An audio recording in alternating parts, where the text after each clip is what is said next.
Ton père est un idiot et dans 5 ans, il suppliera pour obtenir ton pardon. Ce furent les premiers mots qu'il m'a adressés. J'étais assis sur un banc métallique froid à l'aéroport de Rome FCO. Mon visage était mouillé de larmes que je ne pouvais arrêter. Mes poches étaient vides, à l'exception de 12 $ et de quelques pièces de monnaie dans une devise que je ne comprenais pas.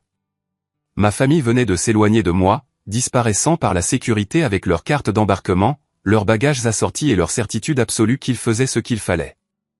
Et ce vieil homme, cet étranger dans un costume coûteux, s'était assis à côté de moi comme si nous étions amis et avait prononcé ces mots comme s'il énonçait un simple fait.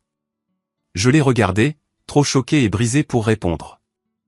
Il a souri, mais ce n'était pas un sourire chaleureux. C'était le sourire de quelqu'un qui avait déjà vu cette histoire et savait exactement comment elle se terminait. « Crois-moi », a-t-il dit. « Je suis en affaires depuis 40 ans.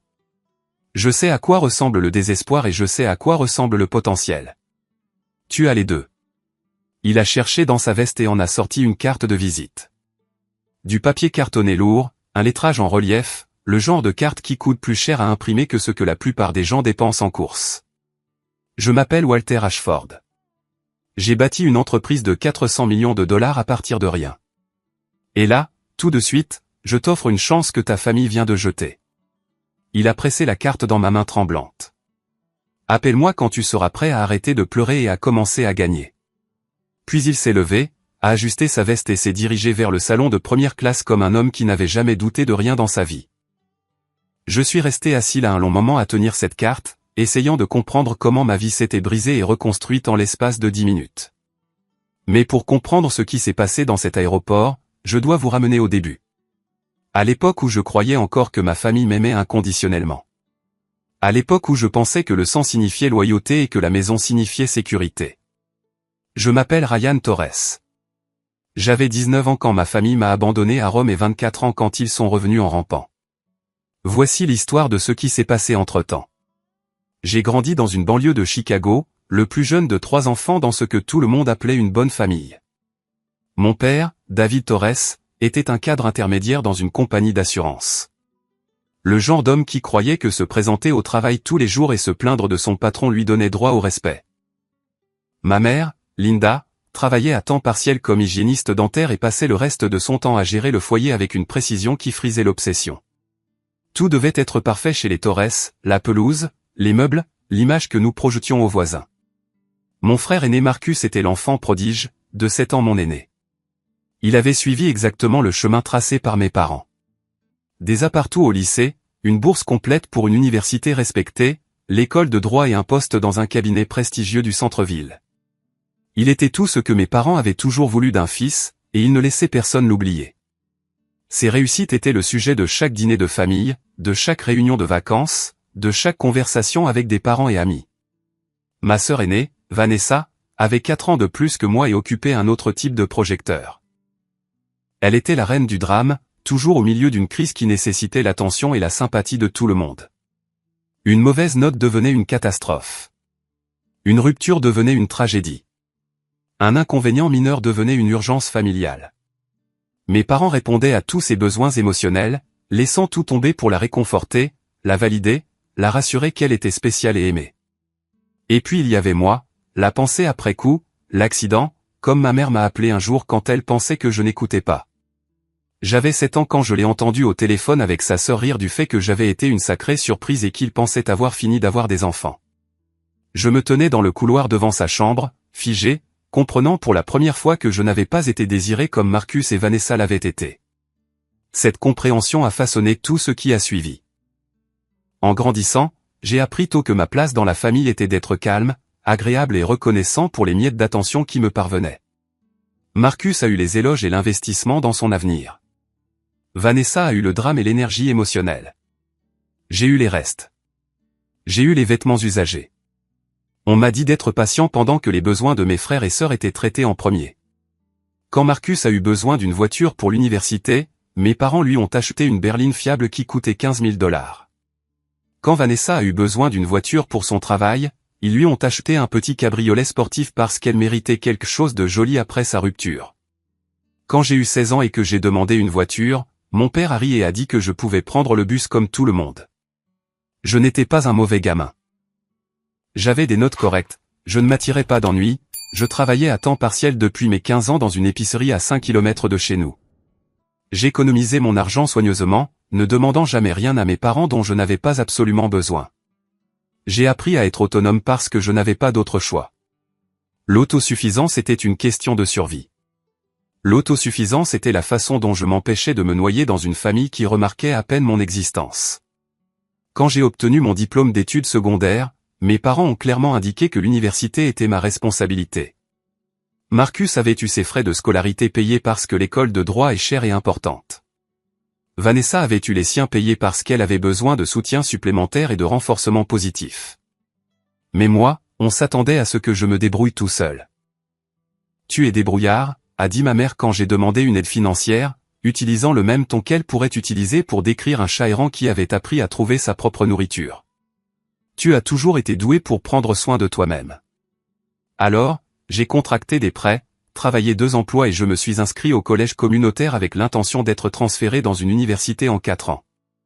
Ce n'était pas le chemin que je voulais, mais c'était le chemin que j'avais. J'assistais aux cours pendant la journée et travaillais le soir et le week-end, survivant grâce aux nouilles instantanées et à l'espoir désespéré que les choses finiraient par s'améliorer.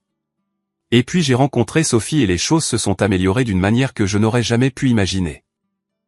Sophie Chin était tout ce que ma famille n'était pas, chaleureuse là où ils étaient froids, solidaire là où ils étaient méprisants, véritablement intéressée par qui j'étais et ce que je voulais de la vie, pas seulement ce que je pouvais faire pour elle. Elle était étudiante en soins infirmiers au même collège communautaire, travaillant pour obtenir son diplôme d'infirmière tout en soutenant ses parents immigrés et ses frères et sœurs plus jeunes. Nous nous sommes rencontrés dans un cours de composition anglaise assigné au même projet de groupe sur l'écriture persuasive. J'étais épuisé ce jour-là, fonctionnant avec 4 heures de sommeil après avoir fermé l'épicerie la veille au soir, et elle l'a remarqué. « Tu as l'air sur le point de t'évanouir », a-t-elle dit en faisant glisser une tasse de café sur la table vers moi. « Bois ça. » J'en ai eu un en trop par accident. Elle n'en avait pas eu un en trop par accident. J'ai appris plus tard qu'elle l'avait acheté spécifiquement pour moi, ayant remarqué que j'avais toujours l'air fatigué et que je ne semblais jamais manger assez. C'était Sophie. Elle remarquait les choses. Elle se souciait des choses. Elle agissait selon sa bienveillance au lieu de simplement en parler. Nous nous sommes liés par notre épuisement partagé et notre détermination, échangeant des histoires sur les clients difficiles et les professeurs impossibles et le défi particulier de construire un avenir sans filet de sécurité en dessous de soi. Elle comprenait ce que c'était que de travailler pour tout. De savoir que l'échec n'était pas une option parce qu'il n'y avait personne pour vous rattraper si vous tombiez. Nous sommes tombés amoureux quelque part entre les sessions d'études tardives et les rendez-vous café bon marché au restaurant près du campus. Au moment où nous étions ensemble depuis 1 an, je savais que je voulais l'épouser. Je le savais avec une certitude qui me surprenait, étant donné à quel point tout le reste de ma vie avait toujours été incertain. Sophie était mon ancre, mon foyer, la première personne qui m'avait jamais fait sentir que j'étais suffisant exactement tel que j'étais. Ma famille l'a détestée dès le moment où ils l'ont rencontrée. « Elle n'est pas faite pour toi », a dit ma mère après que Sophie soit venue dîner pour la première fois. Sa famille est si différente. Différente comment, ai-je demandé en connaissant déjà la réponse. Tu sais ce que je veux dire, Ryan. Origine différente, valeurs différentes, tout est différent.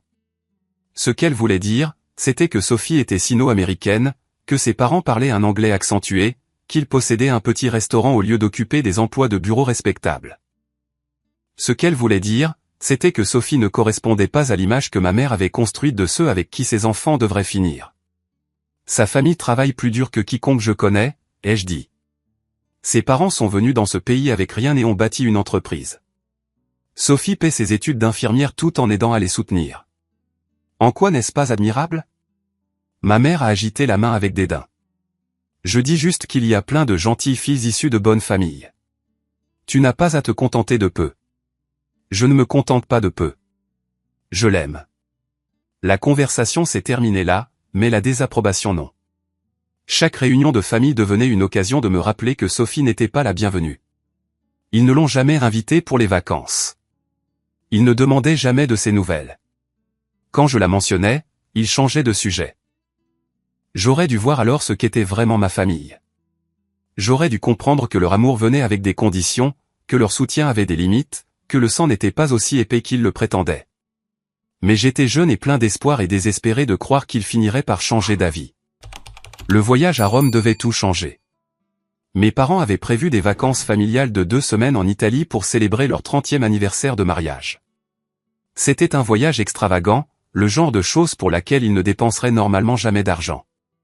Vol en classe affaires, hôtel 5 étoiles, visites privées et restaurants chers. Ils économisaient depuis des années, disaient-ils, voulant faire quelque chose de spécial en famille. C'étaient les premières vraies vacances que nous prenions ensemble depuis mon enfance. Et malgré tout, j'étais prudemment excité. Peut-être que ce serait une chance de se reconnecter. Peut-être qu'être loin du stress de la vie quotidienne, entouré d'une belle architecture, de bonne nourriture et d'expériences partagées les aiderait à voir les choses différemment. Peut-être qu'ils se souviendraient que j'étais leur fils aussi, pas juste une obligation à tolérer. J'ai demandé si Sophie pouvait venir. Ma mère a ri comme si j'avais raconté une blague particulièrement absurde. C'est un voyage en famille, Ryan. Pour la famille. Sophie va être ma famille. Nous sommes ensemble depuis 2 ans. Je veux l'épouser. Les mots ont plané dans l'air comme une bombe attendant d'exploser. Je n'avais pas prévu de leur dire comme ça. Debout dans leur cuisine un mardi après-midi quelconque. J'avais imaginé une annonce plus formelle, peut-être autour d'un bon dîner avec Sophie à mes côtés, mais la façon méprisante dont ma mère avait ri, la cruauté désinvolte d'exclure la femme que j'aimais, avait poussé les mots dehors avant que je ne puisse les arrêter. Mon père a posé son journal.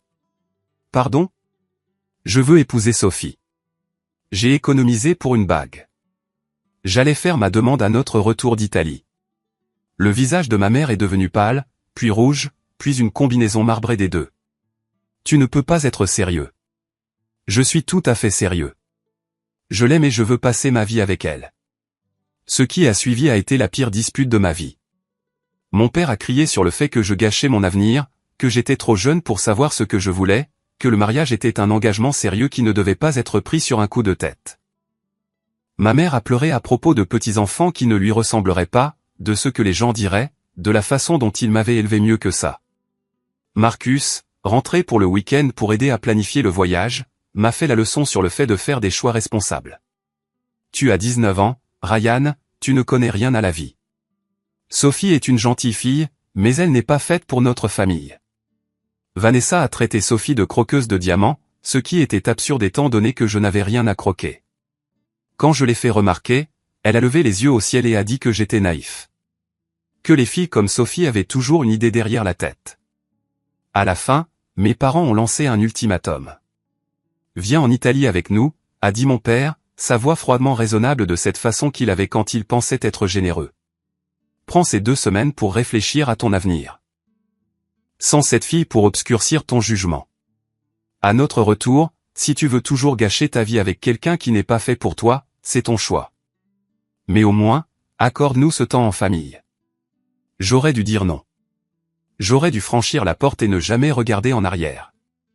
Mais j'avais 19 ans et j'espérais encore que mes parents finiraient par accepter la personne que j'aimais.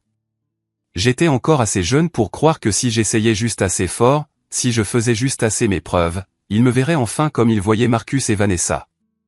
Alors, j'ai accepté. La première semaine en Italie fut tendue, mais tolérable. Nous avons visité le Colisée, le Vatican et la fontaine de Trévi.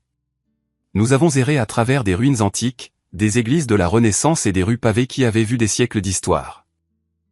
Nous avons mangé des pâtes et des glaces et fait semblant d'être une famille heureuse pour les touristes qui demandaient à prendre nos photos. Mes parents n'ont pas mentionné Sophie, et je n'ai pas abordé le sujet. C'était une trêve tacite, fragile et temporaire, mais je m'y accrochais quand même. Peut-être qu'ils s'adoucissaient. Peut-être que la beauté de l'Italie opérait sa magie sur eux. Peut-être qu'à la fin du voyage, ils seraient prêts à accepter mes choix. Mais le 8e jour, tout s'est effondré. Nous dînions dans un restaurant à Rome, un de ces endroits touristiques près de la place d'Espagne qui facture 40 € pour une assiette de spaghettis et appelle cela de la cuisine italienne authentique. Mon père avait bu du vin tout l'après-midi, bouteille après bouteille, son visage devenant plus rouge et ses commentaires plus tranchants à chaque remplissage. Je reconnaissais les signes. C'était la version de mon père qui disait des choses cruelles et mettait ça sur le compte de l'alcool plus tard. Alors, a-t-il dit, posant son verre avec un bruit sourd qui a fait teinter les couverts. As-tu réfléchi à ce dont nous avons discuté ? Je savais ce qu'il demandait. J'avais redouté cette conversation toute la semaine. Papa, on peut ne pas faire ça ici? Non, je veux savoir. Il s'est penché en avant, ses lèvres tachées de vin se tordant en quelque chose qui n'était pas tout à fait un sourire. As-tu retrouvé la raison à propos de cette fille? Elle s'appelle Sophie, et non, je n'ai pas changé d'avis. Je l'aime, et je vais l'épouser. Ma mère a émis un son de dégoût. Après tout ce que nous avons fait pour toi, tous les sacrifices que nous avons faits, c'est comme ça que tu nous rembourses. Quel sacrifice? Les mots sont sortis avant que je ne puisse les arrêter, alimentés par des années de ressentiment que j'avais soigneusement gardés en bouteille. Vous n'avez pas payé mon université. Vous ne m'avez pas aidé à obtenir mon premier emploi. Vous n'avez jamais soutenu quoi que ce soit que je voulais faire. Qu'avez-vous sacrifié exactement pour moi? La table est devenue silencieuse. Même Vanessa a arrêté de tripatouiller son téléphone. Le visage de mon père a pris une teinte de violet que je n'avais jamais vue auparavant, une couleur qui suggérait une explosion imminente. Comment oses-tu? A-t-il dit doucement. Et le calme était en quelque sorte pire que les cris. Comment oses-tu parler à ta mère de cette façon? Après tout ce que nous t'avons donné, un toit au-dessus de ta tête, de la nourriture dans ton assiette, une bonne éducation et une bonne famille, le strict minimum de ce que les parents sont censés fournir n'est pas un sacrifice. Vous avez donné à Marcus une voiture, les frais de scolarité, un acompte sur son premier appartement. Vous avez donné à Vanessa la même chose plus l'argent de la caution quand elle a eu cette affaire dont vous ne parlez jamais.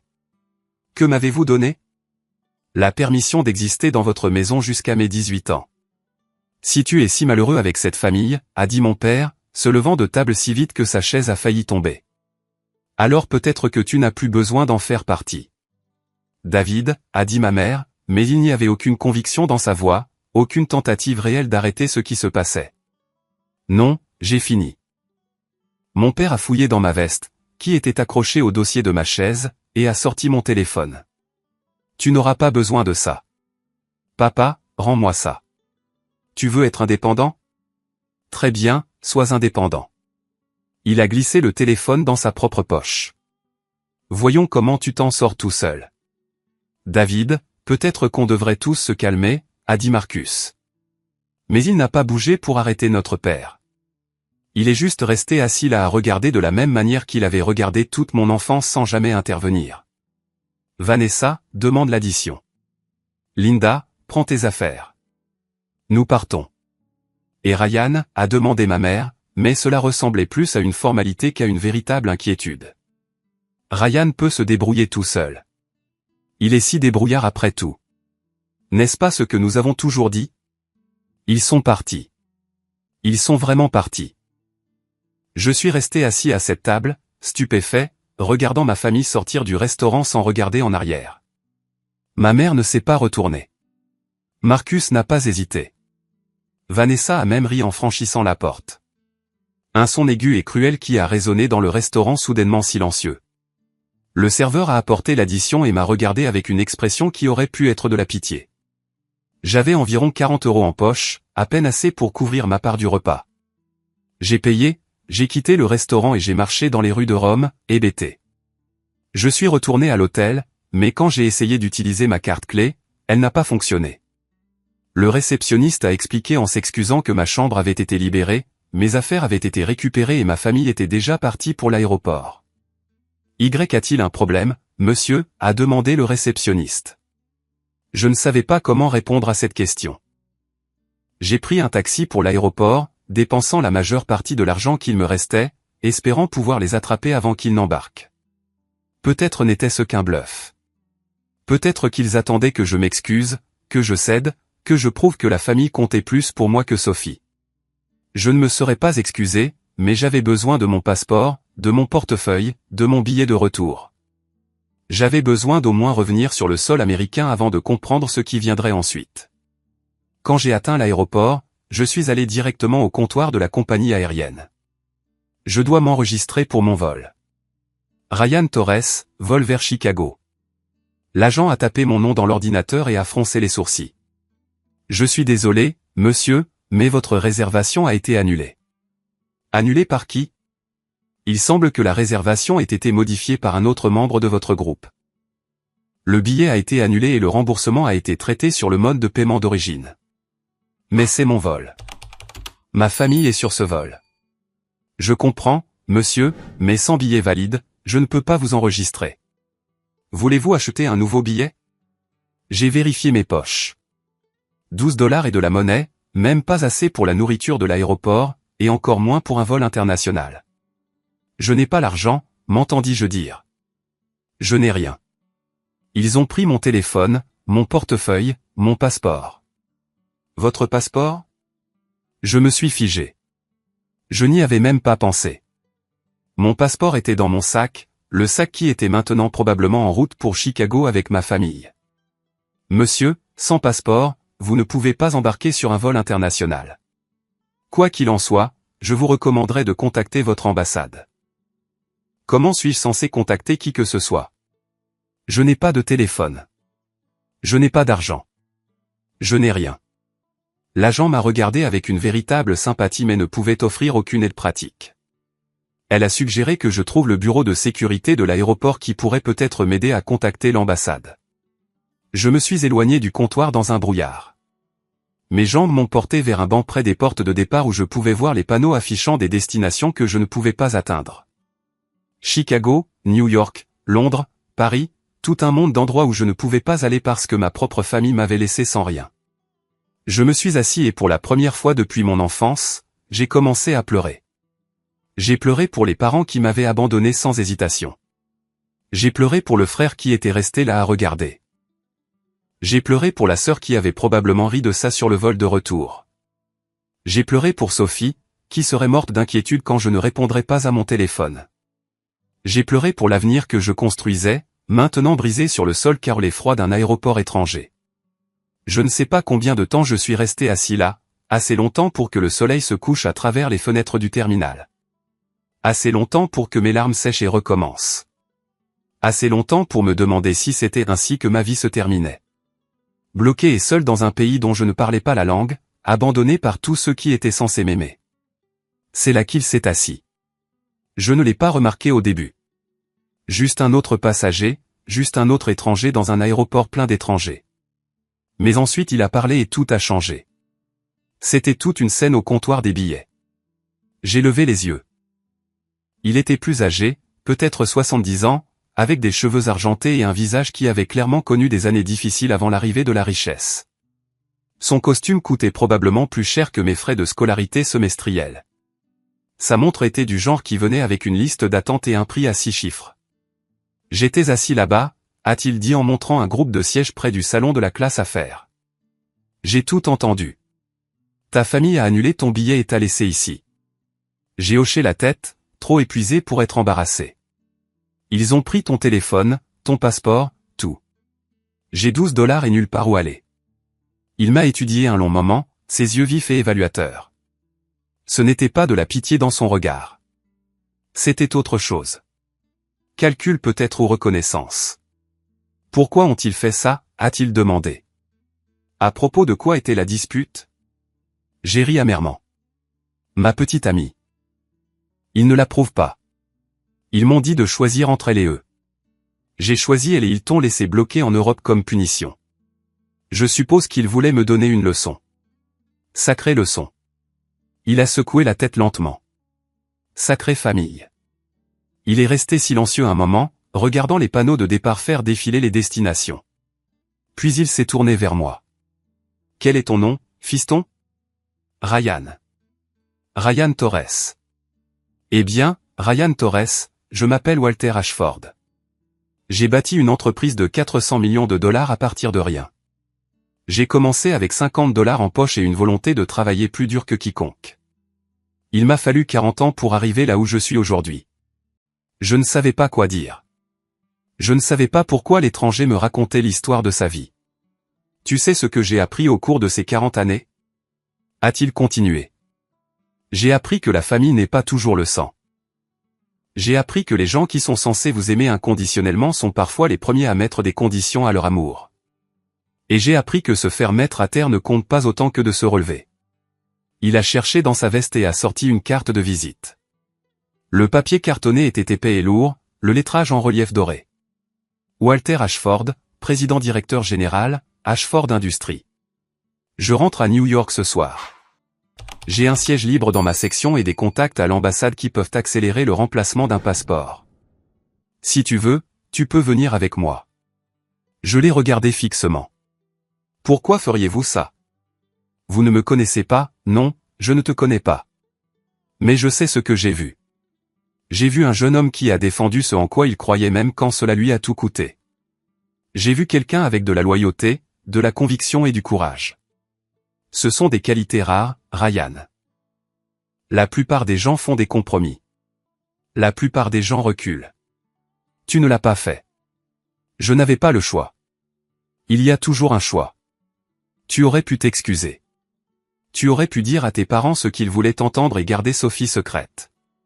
Tu aurais pu prendre la voie facile, mais tu ne l'as pas fait. Tu as dit la vérité et tu en as payé le prix. Il a souri de ce sourire froid et complice à nouveau. Ton père est un idiot et dans 5 ans, il suppliera pour obtenir ton pardon. Il a pressé la carte dans ma main. Appelle-moi quand tu seras prêt à arrêter de pleurer et à commencer à gagner. Puis il s'est levé, a ajusté sa veste et a commencé à marcher vers le salon de première classe.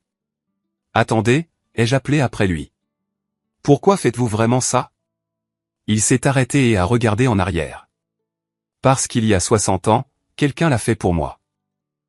J'avais 17 ans, seul, fauché, abandonné par des gens qui auraient dû me protéger. Un étranger m'a donné une chance.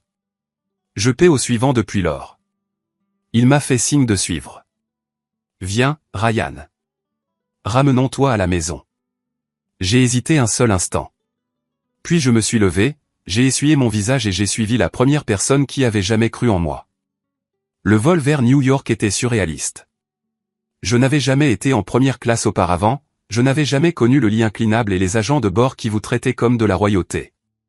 Walter était assis de l'autre côté de l'allée, travaillant sur son ordinateur portable, jetant parfois un coup d'œil pour s'assurer que j'allais bien. Mange quelque chose, a-t-il dit à un moment donné. Tu as l'air de ne pas avoir eu un vrai repas depuis des jours. J'ai commandé tout ce qu'il y avait au menu. Steak et homard et gâteau au chocolat et café qui coûtaient probablement plus cher que mon budget alimentaire mensuel. Cela semblait obscène. S'adonner au luxe alors que ma vie était en ruine. Mais Walter a insisté. Ne t'excuse jamais d'accepter ce que tu as gagné, a-t-il dit. Tu as gagné ce siège en ayant le courage de tenir tête à ta famille. Profitant. Quelque part au-dessus de l'Atlantique, nous avons parlé, vraiment parlé pendant des heures, de la vie, des affaires, de la famille et de la loyauté. Walter m'a parlé de son enfance, grandissant pauvre dans la campagne de Pennsylvanie, abandonné par son père à 12 ans, élevé par une mère qui travaillait 3 emplois pour garder la lumière allumée. Il m'a raconté comment il avait démarré sa première entreprise à 19 ans avec de l'argent emprunté et une ambition aveugle. Il m'a parlé des échecs, des revers et des gens qui lui disaient qu'il n'arriverait jamais à rien. Ils avaient tort, a-t-il dit simplement. Et les gens qui t'ont abandonné aujourd'hui auront tort aussi. Je lui ai parlé de Sophie, de notre rencontre, de pourquoi je l'aimais. Je lui ai parlé de ma famille, des années à me sentir invisible, de la lente réalisation que leur amour était conditionnel à mon obéissance. Je lui ai parlé de mes rêves, aussi modestes soient-ils, de construire une vie avec la femme que j'aimais et de prouver que je valais plus que ce que mes parents croyaient. Ce ne sont pas des rêves modestes, a dit Walter. Ce sont les seuls rêves qui comptent. L'amour, le but, la dignité. Tout le reste n'est que décoration. Quand nous avons atterri à New York, le chauffeur de Walter nous attendait. Une voiture noire, élégante et chère, tournant au ralenti au bord du trottoir comme si elle avait attendu là tout le long. Walter a passé des appels pendant que nous roulions vers la ville, parlant à des gens avec des titres que je ne reconnaissais pas, tirant des ficelles dont j'ignorais l'existence. À la fin de la journée, j'avais un passeport temporaire, un billet d'avion pour Chicago et une offre d'emploi permanente chez Ashford Industries. Je ne comprends pas, ai-je dit alors que nous étions devant la porte d'embarquement de mon vol de correspondance. Vous me connaissez à peine. Pourquoi faites-vous tout ça? Walter a mis une main sur mon épaule. Parce que je vois quelque chose en toi, Ryan. Quelque chose que ta famille était trop aveugle pour voir. Potentiel, dynamisme. Le genre de détermination obstinée qui bâtit des empires. Il a fait une pause. Et parce que je n'ai pas d'enfant à moi, jamais marié, jamais eu d'enfant, mon entreprise et mon héritage, et quand je serai parti, j'ai besoin de savoir qu'elle est entre de bonnes mains. J'ai 19 ans. Je n'ai même pas fini le collège communautaire. Moi non plus quand j'ai commencé. L'éducation est précieuse, mais ce n'est pas tout. Ce qui compte, c'est le caractère. Ce qui compte, c'est de se présenter tous les jours et de faire le travail, même quand c'est dur. Ce qui compte, c'est la loyauté. Il a souri. Tu as montré plus de loyauté envers une petite amie que ta famille détestait que la plupart des gens n'en montrent envers qui que ce soit dans leur vie entière. Cela vaut plus que n'importe quel diplôme. Il m'a tendu une enveloppe. Il y a 1000 $ là-dedans pour t'aider à te remettre sur pied. Considère cela comme une avance sur ton premier chèque de paie. Quand tu seras prêt à commencer chez Ashford Industries, appelle le numéro sur ma carte. Nous réglerons le reste. J'ai pris l'enveloppe avec des mains qui tremblaient encore. Je ne sais pas comment vous remercier. Tu me remercies en réussissant. Tu me remercies en prouvant que ta famille a tort. Tu me remercies en construisant une vie si extraordinaire qu'ils s'étoufferont avec leurs regrets. Il m'a tapoté l'épaule une fois de plus, puis s'est retourné et s'est éloigné, disparaissant dans la foule comme s'il n'avait jamais été là du tout. J'ai pris l'avion pour Chicago dans un état second. Sophie attendait à l'aéroport, ayant suivi mon vol par des moyens que je ne comprends toujours pas entièrement. Elle avait appelé mon téléphone pendant 3 jours, devenant de plus en plus frénétique quand il tombait directement sur la messagerie vocale. Quand elle m'a finalement trouvé grâce au dossier de la compagnie aérienne et à une certaine persuasion créative, elle a conduit directement à O'Hare et a attendu. Ryan, elle s'est jetée sur moi au moment où j'ai passé la sécurité, me serrant si fort que je pouvais à peine respirer. Oh mon Dieu, Ryan, que s'est-il passé? Tes parents ont dit que tu avais décidé de rester en Europe. Ils ont dit que tu ne voulais pas rentrer à la maison. Ils ont dit quoi? Ils m'ont appelé de l'aéroport de Chicago. Ta mère a dit que vous vous étiez disputé et que tu voulais rester en Italie pour te calmer. Elle a dit que tu appellerais quand tu serais prêt.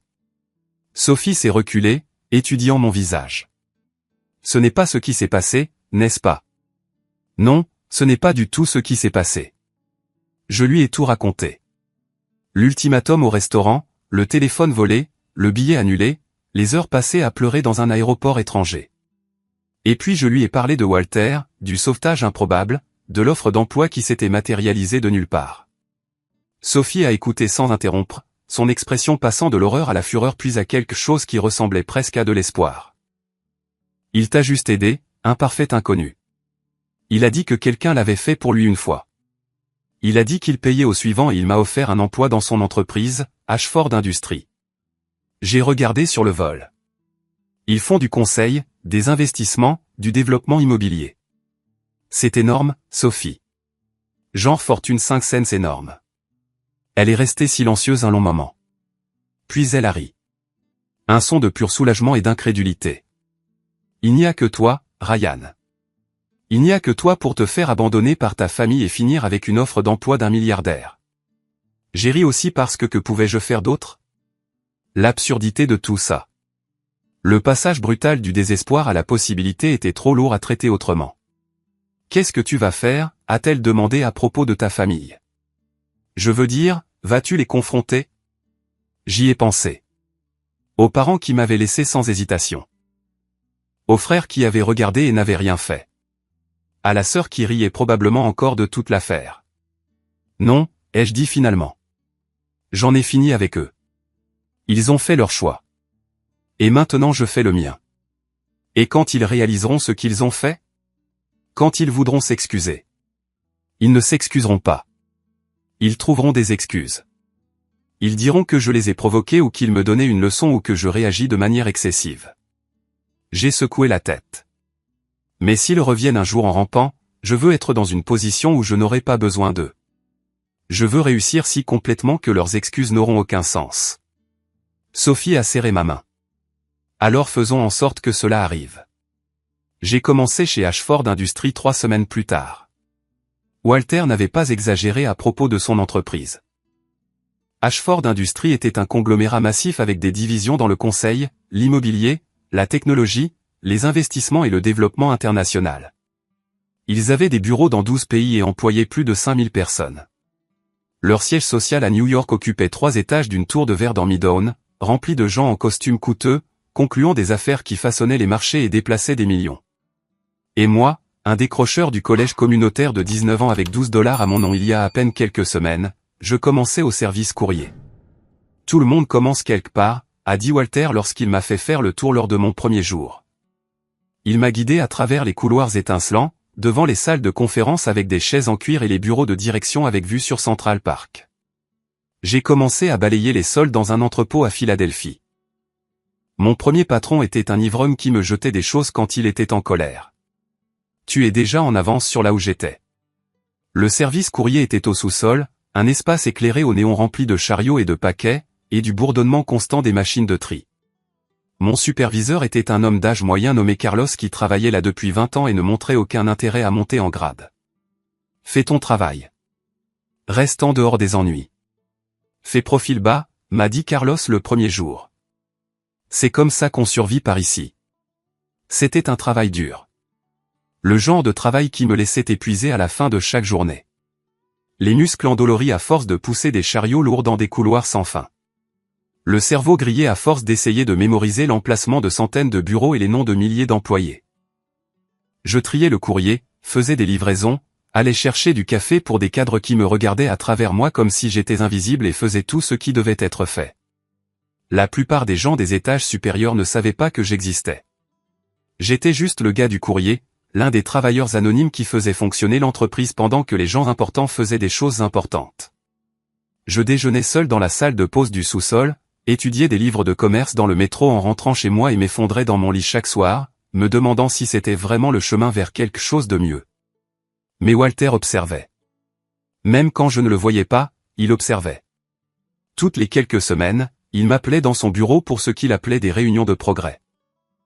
Son bureau était au dernier étage, bien sûr, une suite d'angles avec des fenêtres du sol au plafond et des meubles qui coûtaient probablement plus cher que mon appartement.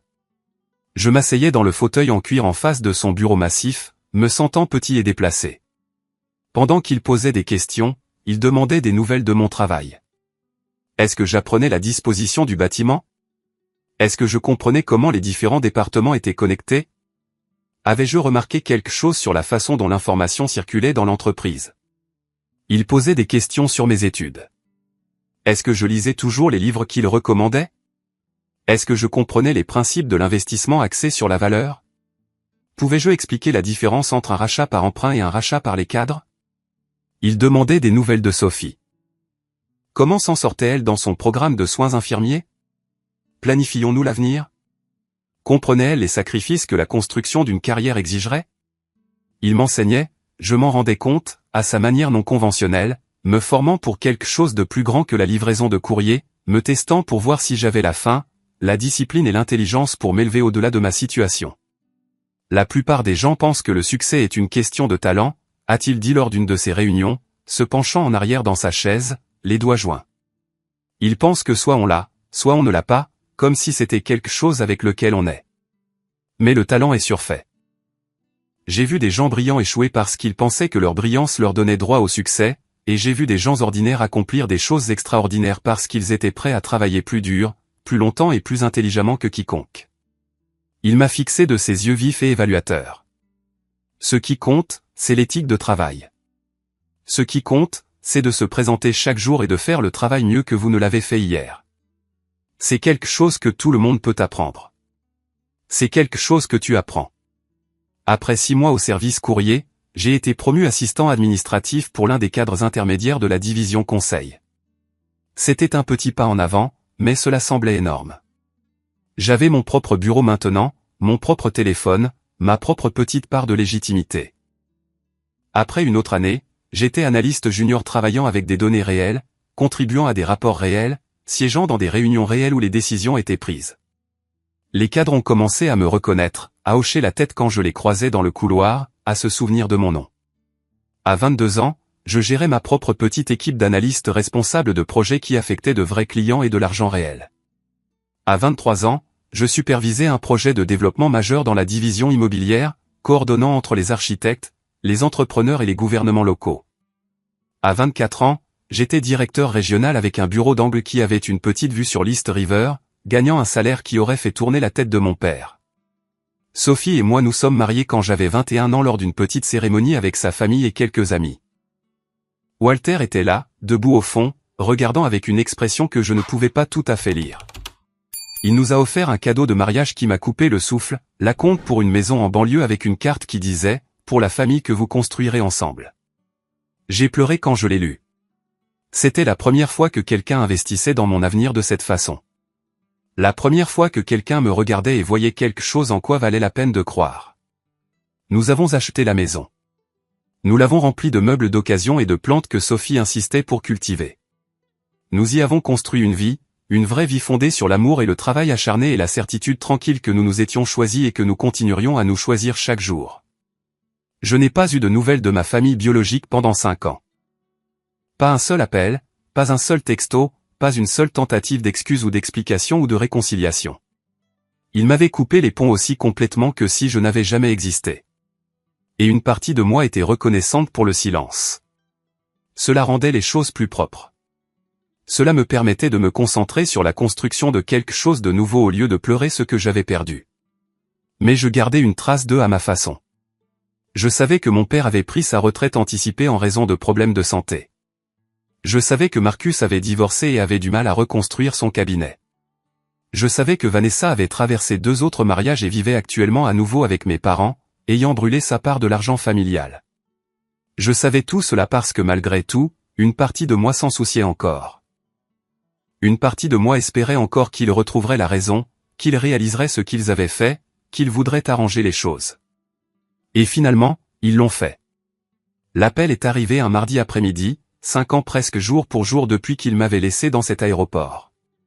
J'étais dans mon bureau en train d'examiner des contrats pour une acquisition majeure lorsque mon assistante m'a appelé.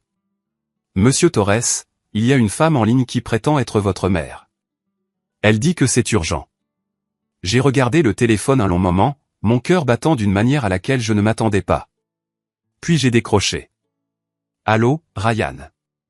La voix de ma mère était plus vieille, plus tremblante que dans mes souvenirs.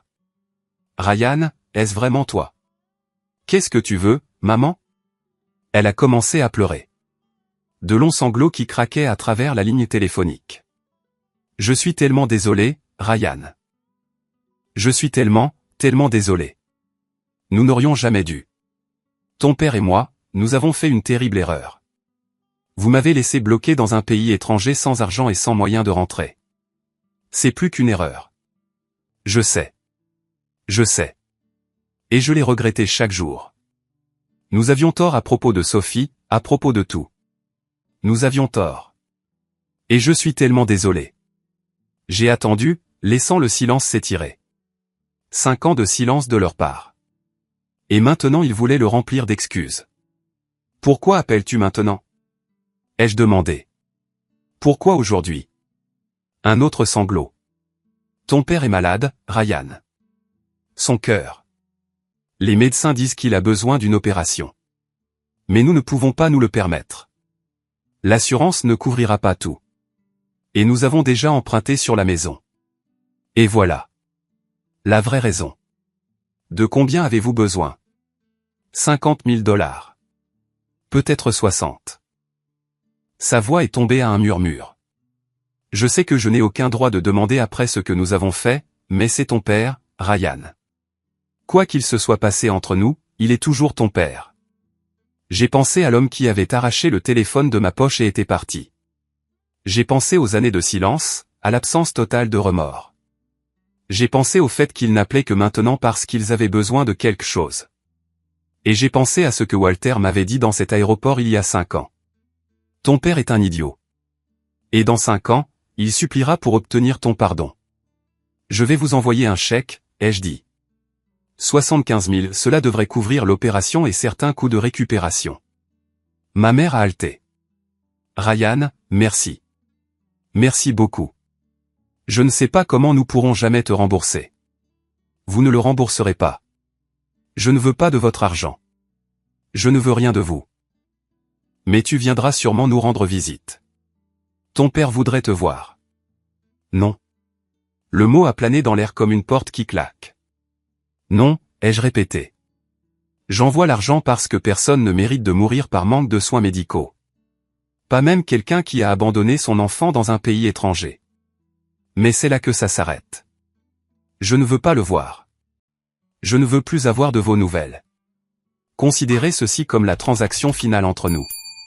Ma mère pleurait plus fort maintenant. Ryan, s'il te plaît. Nous sommes ta famille. Non, vous ne l'êtes pas. Vous avez cessé d'être ma famille le jour où vous m'avez laissé à Rome. Sophie est ma famille maintenant. Ses parents, ses frères et sœurs, les gens qui ont vraiment été présents quand j'avais besoin d'eux. C'est ma famille. J'ai fait une pause, puis j'ai ajouté, si vous voulez faire quelque chose pour moi, laissez-moi tranquille. Laissez-moi vivre ma vie sans vous dedans. C'est la seule chose que je veux. J'ai raccroché avant qu'elle ne puisse répondre. Je suis resté assis dans mon bureau pendant un long moment après cet appel, regardant par la fenêtre la ligne d'horizon de la ville. J'avais imaginé ce moment tant de fois au fil des années. La confrontation, les excuses, la chance de leur dire exactement à quel point ils m'avaient blessé. Mais maintenant que c'était arrivé, je ne me sentais pas triomphant. Je ne me sentais pas justifié. Je me sentais juste triste. Triste pour la famille que j'avais perdue. Triste pour les parents qui ne comprendraient jamais ce qu'ils avaient jeté. Triste pour le garçon qui avait pleuré dans un aéroport en croyant que sa vie était finie. Ce garçon était parti. Maintenant, à sa place, il y avait un homme qui avait construit quelque chose d'extraordinaire à partir des décombres de cette nuit-là. Une carrière, un mariage, une vie remplie de gens qui l'aimaient inconditionnellement. Walter avait eu raison, 5 ans à supplier le pardon. Mais certaines choses ne peuvent pas être pardonnées. Certaines blessures sont trop profondes. Certaines trahisons trop complètes. Tout ce que vous pouvez faire, c'est y survivre et construire quelque chose de mieux de l'autre côté. J'ai envoyé le chèque le lendemain. Je n'ai plus jamais eu de nouvelles de mes parents. Walter est décédé paisiblement 2 ans plus tard dans son sommeil à l'âge de 74 ans. Il a laissé la majeure partie de sa succession à des œuvres caritatives, mais il m'a aussi laissé quelque chose. Une lettre manuscrite sur son papier à en-tête personnelle accompagnée d'une petite boîte en bois. Cher Ryan, commençait la lettre. Si tu lis ceci, c'est que j'ai finalement quitté cette enveloppe mortelle. Comme dirait Shakespeare, je veux que tu saches que te rencontrer dans cet aéroport a été l'un des grands privilèges de ma vie. J'ai vu en toi le même espoir désespéré que j'avais à ton âge, et je suis fier au-delà de toute mesure de l'homme que tu es devenu. Dans cette boîte se trouve la montre de mon père. Il me l'a donnée quand j'avais 18 ans, juste avant de disparaître de ma vie pour toujours. Je l'ai portée avec moi chaque jour depuis. Un rappel d'où je viens et de la distance que j'ai parcourue. Maintenant je te la donne. Pas parce que tu as besoin d'un rappel, mais parce que tu as gagné le droit de porter quelque chose vers l'avant. Passe-la un jour à quelqu'un qui en a besoin comme je te passe ma chance. Construis une belle vie, Ryan. Aime ta femme. Élève de bons enfants. Et ne laisse jamais, au grand jamais, quelqu'un te faire sentir petit à nouveau. Ton ami Walter. Je porte cette montre tous les jours maintenant. Elle n'est pas chic, pas chère, juste une vieille pièce d'horlogerie en argent qui appartenait à un homme que je n'ai jamais rencontré. Mais elle me rappelle Walter et le moment dans cet aéroport où un étranger a cru en moi avant que je ne croie en moi-même. Sophie et moi avons 2 enfants maintenant. Un garçon nommé Walter. D'après l'homme qui m'a sauvé, et une fille nommée Grace, d'après la qualité que j'ai essayé de cultiver en moi malgré tout. Je leur raconte des histoires sur leur grand-père, celui qu'ils ne rencontreront jamais, pas mon père biologique, qui est finalement décédé 3 ans après son opération, sans jamais avoir repris contact. Mais Walter, l'homme qui a été plus un père pour moi en 5 ans que David Torres ne l'a été en 19. C'était un étranger, leur dis-je, un parfait inconnu qui s'est assis à côté de moi quand j'étais au plus bas et m'a offert une chance. Il n'était pas obligé de le faire. Il a choisi de le faire. Et parce qu'il a choisi de le faire, vous êtes ici. Je suis ici. Tout ce que nous avons existe. Parce qu'une personne a décidé d'être gentille. Rencontrerons-nous des étrangers comme ça? Demande mon fils. Peut-être, dis-je. Mais plus important encore, j'espère que vous serez des étrangers comme ça pour quelqu'un d'autre. J'espère que vous verrez quelqu'un qui est perdu et effrayé et que vous lui tendrez la main. C'est l'héritage que Walter m'a laissé. Pas de l'argent, bien qu'il m'en ait laissé un peu aussi. Pas le succès, bien que son mentorat ait rendu cela possible. L'héritage qu'il a laissé était la conviction que la gentillesse d'une personne peut tout changer. Qu'être abandonné ne signifie pas être seul. Que la famille n'est pas une question de sang, mais de qui est présent quand cela compte. J'avais 19 ans. Vale, ¿y la llave? ¿Y te dio algo? ¿O no está funcionando un corno? Me quedan 11 minutos, 11 minutos, no te dio nada. Vamos a otro lado. Vamos a otro lugar. Let's go. Let's go. Me voy a la cresta. 1, 2, 3, 4, 5. Vale. Muy bueno. Está buenísima. Dice, tengo 3 llaves azules. No me jodas. Muy buena. De Blacky. Buenísima. Vale. Nosotros no encontramos todavía. Voy para ahí. ¡Ah! ¡Qué asco! ¡Qué asco! ¡Qué asco! Vale. Justo quería bajar. ¿Y esto? Esto me lo llevo para las casas. Let's go. Let's go. Vamos por Ruth, dice. Ahí voy, ahí voy. No me jodas, por lo menos quiero mirar. Mira cómo están. Y si Javito están todos llenos de flechas, amigo. ¿Qué onda? ¿Qué les pasaba? Vale. Voy a venir hacia el monster. ¿Y esto? Mira. Para esto lo quería. Esta cosa la quiero. Vale, me llevo esta cosita. Let's go, vamos, vamos. Ahí arriba. Ah, es verdad, arriba hay un cofre azul. Arriba hay un cofre. A ver cómo llegar. Para poco. Vale. Vale, let's go. Ah, no, ¿esto qué es? Ah, esto es un cofre azul. Acá hay un cofre de Blacky, si querés. Hay un cofre azul, let's go. Mandate P si querés. Aquí también. Tenemos cofre azul. Ah, bueno, God. Yo no tengo llave, sí. Entonces, ¿qué hacemos acá igual? La estamos mirando con cariño. Vale. Let's go. Quiero ver. Voy a leer. Dice el Buster. Te hacen pelear solo contra slime. Y bueno, no puedo pelear contra otra cosa. Project, cada vez le entiendes más el lenguaje de señas ahí, sí. Es verdad, es verdad. Vale, es que soy universal. Me cago en la hostia, tío. Yo agarro esto, yo agarro todo lo que Javito está tirando. Yo lo agarro. A mí me sirve. Una botella vacía. Nunca se sabe. Vale. Mira. Si pudiera... Ah, acá hay algo, A ver. Mira. Voy a entrar. No sé, pero me da sospechoso. Te lo compro. ¿Qué le tocó? Núcleo pesado. ¿Qué es eso? No me jodas. ¿Qué le tocó? Le tocó tremenda cosa. Tremendo monster. Vale. Es para el mazo. Sí, dice. Saben todo, Project. Saben todas las cosas técnicas esta gente. Vale, son pro del Minecraft. ¿Qué te tocó? Vale. Dice... ratita. Siempre que leo cosas de troll. Dice, te lo compro. Ayer uno me mató con eso. ¡No me jodas! Fight. Vale, mientras que se Fight, a mí me quedan 8 minutos para buscar un spawn. Así que voy a aprovechar. Vale, busquemos ya. Tiene que haber otro lugar secreto. No me jodas. Vale, voy a bajar. No hay opción. Voy a bajar. Pumba. Acá ya estuvimos. Estaría bueno ir para... Au.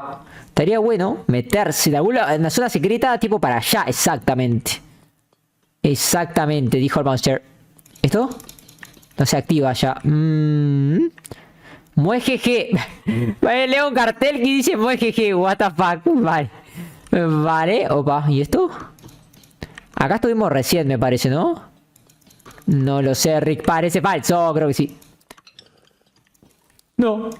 Esta está activada, pero no funciona, me parece. No tengo ni idea qué carajo. Estoy buscando un spawn secreto para que detone todo el server. Vale, ¿y esta? ¡Ah! Me cagué todo de Blacky. Pensé que... Pero esto es una caja. Esto es una caja común. Para poco. Quédate acá, de Blacky, porfa. Quédate acá, please. Ya vengo. Voy a casa. TP home, digo. Home. Yo tengo 2 llaves. Para poco. ¿Dónde están las llaves?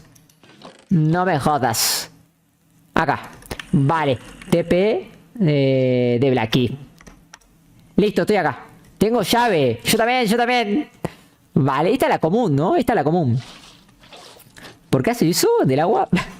Ni idea. Dice Sebastián, Ita, voy a estar jugando a League, pero te dejo de fondo. Dale, Prochi, gana todo, insta. Mostrarle quién es el pro. Let's go, voy a abrir. Voy a abrir con la llave secreta. Vale, para esto, ¿qué te da primero que nada? Ah, tiene cositas interesantes. Vale.